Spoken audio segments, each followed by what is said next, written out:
everything. Most of us need to remember 19 passwords, and that's why we choose easy ones like 12345 6 or password, because they're easy to remember. Guilty, but they're also easy for identity thieves to steal important information, credit card numbers, bank accounts, social security numbers. Tonight, our reporter Alexandra Pierce stands for you and your cybersecurity with good information to protect you from hackers with bad intentions. A simple password used across multiple sites, not changed for months. Our bad habits turn into a hacker's perfect recipe for success. They're looking for ease, right? They're looking for vulnerability. They're looking for people that leave their guard down. I sat down with James Uberti, a cybersecurity expert, to find out what we're doing wrong when it comes to passwords and how we can fix that.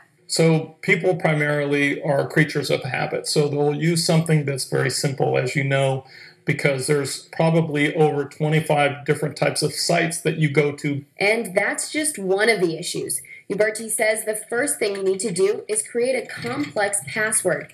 And that doesn't mean your pet's name. With password management, one of the things that you want to do is you don't want to just make characters. You want to involve a capital letter. You want to involve a number or something on a string of that lines that is no less than 8 characters long. Others suggest an even safer route is to choose a combination of words strung together like correct, horse, battery, staple. So it's really simple to figure out just how secure your password is. We're going to use a website called howsecureismypassword.net. So let's pretend your password is 123456. Website says that password could be cracked almost instantly and is also in the top 10 most used passwords. But if we use newsroom spelled incorrectly with a set of numerals and 2015 at the end with an exclamation point, it would take 344,000 years to crack that password. The second tip is to use two-step authentication. That's called dual token authentication, which has been used for centuries, and it's very popular. What a dual token authentication is a token on your computer that's sent along with something that you know, or an identification that you are who you say you are based on a password. So these are essential and virtually impossible to crack from an identity standpoint. Most websites ask you to create security questions when you set up your account, or you can select them once you have your account. So once you have your complex password and security questions, don't think you're safe. Again, use a password that you're going to remember over and over again for that particular month, that you change it and be in that consistent habit of changing it over and over again.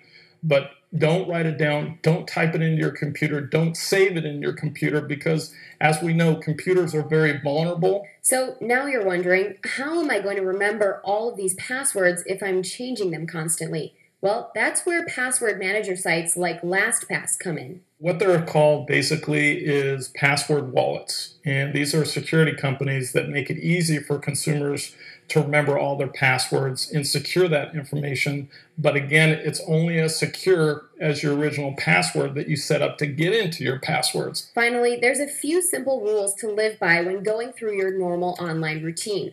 Only put important information on secured sites. You can tell if a site is secured if the URL reads HTTPS. That S stands for secure. Websites with S have to go through rigorous tests in order to earn that distinction. Do not open email attachments that end in EXE or ZIP. Be suspect. Suspect of every email that comes in, because 80% of all fraud and identity theft happens from an email attachment or someone providing some personal information online. In the end, Uberti says, as long as we use passwords, we will never be 100% secure. But following these steps will make you less vulnerable. Alexandra Pierce, CBS Local 2 News. Uberti says these hackers typically target the low-hanging fruit. That means simple passwords that their software can crack. And if they can't easily crack one, then they move on. The number one thing they're looking for is your social security number and then credit card information.